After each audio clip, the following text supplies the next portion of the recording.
আগের রাজনীতি আর চলবে না। অনেকে মনে করছেন আগের মতো। বাংলাদেশে একটা অলিখিত নিয়ম ছিল, এমপি ইলেকশন করতে হলে অন্তত 10 কোটি টাকা পকেটে থাকতে হবে। মনোনয়ন কিনতে টাকা, নেতাকে খুশি করতে টাকা, মিছিলের বিরিয়ানির জন্য টাকা, আর ভোটের মাঠে রাতের ভোটার কেনার জন্য তো টাকা আছেই। একে পলিটিক্যাল সায়েন্সের ভাষায় বলা হয় প্লুটোক্রেসি বা ধনতন্ত্রের শাসন। কিন্তু 2025 সালে দাঁড়িয়ে আমরা এক অবিশ্বাস্য দৃশ্য দেখছি। ঢাকা 9 আসনের এনসিপি প্রার্থী ডক্টর তাসনিম জারা ফেসবুকে এসে বললেন, আমার 46 লাখ টাকা লাগবে, আমি আপনাদের কাছে এই টাকা চাচ্ছি। সবাই ভেবেছিল এই ডিজিটাল ভিক্ষায় কে সাড়া দিবে, কিন্তু রেজাল্ট মাত্র 29 ঘন্টায় 47 লাখ টাকা উঠেছে। টার্গেট পূরণ হওয়ার সাথে সাথে তিনি নিজেই বললেন, আর টাকা পাঠাতে হবে না, সবাইকে ধন্যবাদ। চিন্তা করা যায়, যেখানে অন্য নেতারা টাকার জন্য হাহাকার করেন, সেখানে একজন প্রার্থী বললেন আর সবাই টাকা দিল, এবং তিনি শেষে বললেন আর টাকা পাঠাতে হবে না। আজকের এই এপিসোডে আমরা দেখাবো এনসিপির এই ক্রাউড ফান্ডিং মডেল কিভাবে বাংলাদেশের রাজনীতির ডিএনএ পাল্টে দিচ্ছে। আমরা তুলনা করব নিউ ইয়র্কের আধুনিক রাজনীতিবিদ জোহরান মামদানির সাথে, যিনি ঠিক একই কর্পোরেট ডলারকে লাথি মেরে সাধারণ মানুষের টাকায় নির্বাচন করেছেন। তবে কি বাংলাদেশে কালো টাকার দিন শেষ? এমপি কি এখন থেকে জনগণের কর্মচারী হবেন? আসুন ঘটনাটা একটু রিমাইন্ড করি। গত সোমবার রাত 9টা ডক্টর তাসনিম জারা তার ভেরিফাইড পেজ থেকে একটা স্ট্যাটাস দিলেন। তিনি কোনো কাল্পনিক বাজেট দেননি, তিনি নির্বাচন কমিশনের নিয়ম অনুযায়ী পাই টু পাই হিসাব দিয়েছেন। তার দরকার 46,93,580 টাকা। তিনি তার ব্যক্তিগত ব্যাংক অ্যাকাউন্ট, বিকাশ এবং নগদ নাম্বার উন্মুক্ত করে দিলেন এবং প্রমিস করলেন প্রতিটি টাকার হিসাব তিনি স্বচ্ছভাবে প্রকাশ করবেন। বাংলাদেশের মানুষ যে সৎ রাজনীতির জন্য কতটা তৃষ্ণার্ত ছিল তার প্রমাণ মিলল পরের কয়েক ঘন্টার মধ্যেই। 14 ঘন্টায় উঠল 23 লাখ, আর 29 ঘন্টায় টার্গেট ফুল ফিল আপ। এখানে একটি সাইকোলজিক্যাল ফ্যাক্টর কাজ করেছে। তাসনিম জারা যখন বললেন টাকাটা আপনাদের কাছ থেকে চাই, তখন ভোটাররা ফিল করলেন এই প্রার্থী কোনো মাফিয়া বা সিন্ডিকেটের টাকায় নির্বাচন করছেন না, ইনি আমার টাকায় নির্বাচন করছেন। অর্থাৎ ভোটের আগেই ভোটাররা প্রার্থীর শেয়ার হোল্ডার বা অংশীদার হয়ে গেলে এটি রাজনীতির মাঠে এক বিশাল সাইকোলজিক্যাল বিজয়। অনেকেই হয়তো ভাবছেন ফেসবুকে টাকা চাওয়াটা কি একটু বিশ্রী দেখায় না? এটা কি ভিক্ষা না? আসলে একে বলা হয় গ্রাসরুটস ফান্ড রাইজিং। বিশ্বের মডার্ন পলিটিক্সে এটি এখন সবচেয়ে জনপ্রিয় এবং সম্মানের একটি পদ্ধতি। নিউ ইয়র্ক সিটি মেয়র পদে লড়া রাজনীতিবিদ এবং সমাজতন্ত্রী জোহরান মামদানি তার ক্যাম্পেইন শুরু করেছিলেন এর মাধ্যমেই। 2024-25 সালে তার স্লোগান ছিল নট ফর সেল। তিনি রিয়েল এস্টেট মাফিয়া বা বড় বড় কর্পোরেট ডোনারদের কাছ থেকে কোনো প্রকার অর্থ সহায়তা নেননি। তিনি বলেছেন, আমি যদি বড় লোকের টাকায় নির্বাচন করি তবে জেতার পর আমি তাদের স্বার্থ দেখব, আর যদি আমি সাধারণ মানুষের $10, $20 বিনিময়ে নির্বাচন করি তবে আমি সাধারণ মানুষের স্বার্থ দেখব। তাসনিম জারা বা এনসিপি ঠিক এই মামদানি মডেল বা বার্নি স্যান্ডার্স মডেল ফলো করছেন।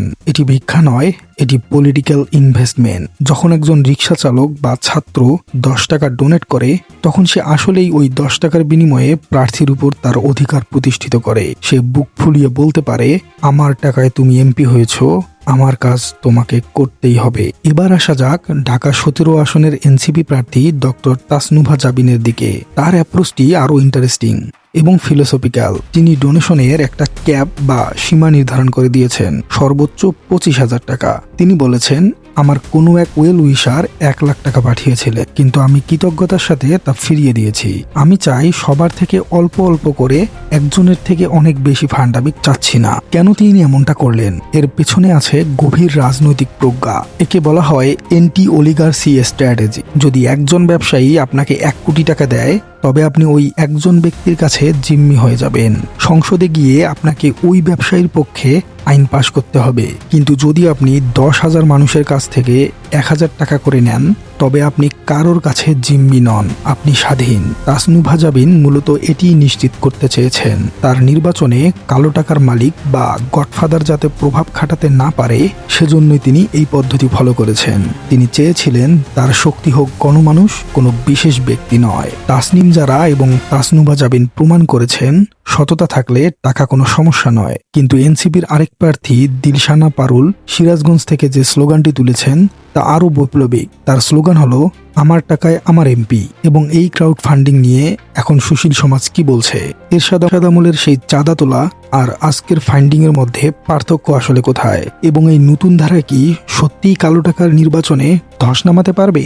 ঢাকা ৯ বা গুলশানের মতো একটি এলিট এলাকায় অনলাইনে টাকা তোলা তুলনামূলকভাবে একটু সহজ, কিন্তু সিরাজগঞ্জ ৩ গ্রাম বাংলার এই কনসেপ্টটি আসলে কতটা কাজ করবে? এনসিপি প্রার্থী দিলশানা পারুল সেই চ্যালেঞ্জটি নিয়েছেন। তিনি পোস্টার ছাপিয়ে ফেসবুকে পোস্ট করেছেন। তার স্লোগানটি রাজনীতির ইতিহাসে স্বর্ণাক্ষরে লেখা থাকার মতো, আমার টাকায় আমার এমপি, সেটা হোক ১০ টাকা।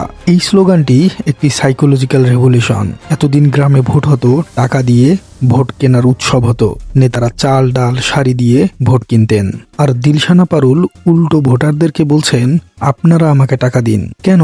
কারণ তিনি বলছেন, আপনার অনুদান ন্যায়ভিত্তিক রাজনৈতিক ভিত্তি, কালো টাকা নয়, জনগণের শক্তিই চাই। তিনি যদি সিরাজগঞ্জের মতো জায়গায় সফল হন, তবে এটি প্রমাণ করবে বাংলাদেশের গ্রামীণ ভোটাররাও এখন আর বোকা নেই। তারা বুঝতে শিখেছে যে নেতার পকেট থেকে টাকা নিলে নেতা তাদের প্রজা ভাবে, আর নেতাকে টাকা দিলে নেতা তাদের কাছে জবাবদিহি করতে বাধ্য থাকে। অনেকেই বলছেন, এর আগেও তো হুসেন মোহাম্মদ ইরশাদ বা জাতীয় পার্টি মানুষের কাছ থেকে টাকা চেয়েছে, তাহলে এনসিপির এই ফান্ডিং নতুন কি আছে? পার্থক্যটা আসলে আকাশ পাতাল।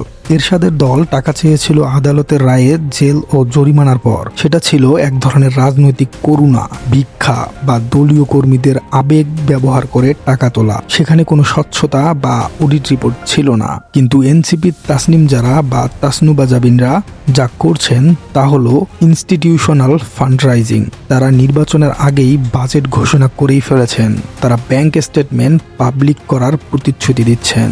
তাসনিম যারা যখন বলেন প্রতিটি টাকার হিসাব আমি প্রমাণ সহ প্রকাশ করব, তখন এটি আর চাঁদা থাকে না, এটি হয়ে যায় পাবলিক ট্রাস্ট। এরশাদের মডেল ছিল টাকা দিয়ে নেতাদের বাঁচানো, আর এনসিপির মডেল হলো টাকা দিয়ে যোগ্য নেতা তৈরি করা। শুধু এনসিপি নয়, এই ঢেউ এখন অন্যদের হয়েও ছড়িয়ে পড়েছে।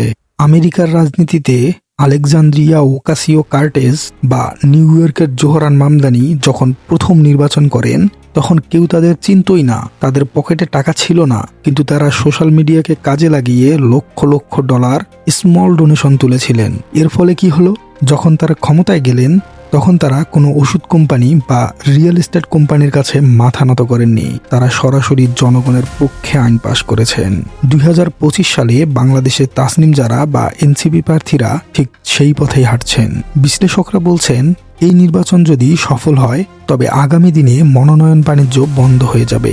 ভবিষ্যতে দেখা যাবে মেধাবী ছাত্র এবং সৎ শিক্ষক বা সমাজকর্মীরা টাকার অভাবে রাজনীতি থেকে দূরে সরে যাবে না। তারা স্মার্টফোন হাতে নিয়ে বলবে, আমার যোগ্যতা আছে, আপনারা কি আমাকে ক্যাম্পেইনে ১০ টাকা দিবেন? প্রিয় দর্শক, ২৯ ঘন্টায় ৪৭ লাখ টাকা শুধু তাসনিম জারার বিজয় নয়, এটি বাংলাদেশের সচেতন নাগরিকের বিজয়। জনগণ বুঝিয়ে দিয়েছে তারা ভালো মানুষ খুঁজছে, তারা ইনভেস্ট করতে প্রস্তুত। এখন দেখার বিষয়, এই টাকার সঠিক ব্যবহার ও স্বচ্ছতা তারা আসলে কতটুকু নিশ্চিত করতে পারবেন। যদি তারা কথা রাখেন, বাংলাদেশে কালো টাকার রাজনীতি জাদুঘরে যাওয়ার সময় এসে গেছে। প্রিয় দর্শক, আপনারা কি মনে করেন? আপনারা কি আপনাদের একজন সৎ প্রার্থীর জন্য ১০ টাকা ডোনেট করতে রাজি আছেন? তাসনিম জানার এই সিদ্ধান্তের সাথে আপনি কি একমত? এনসিপির আর কোন কোন নেতার এই ধরনের কার্যক্রমে যাওয়া উচিত? কমেন্টে জানিয়ে দিন আপনার মূল্যবান মতামত। আর আপনার রাজনীতি চ্যানেলে নতুন হয়ে থাকলে চ্যানেলটি সাবস্ক্রাইব করার অনুরোধ থাকলো। আগের রাজনীতি আর চলবে না। অনেকে মনে করছেন আগের মতো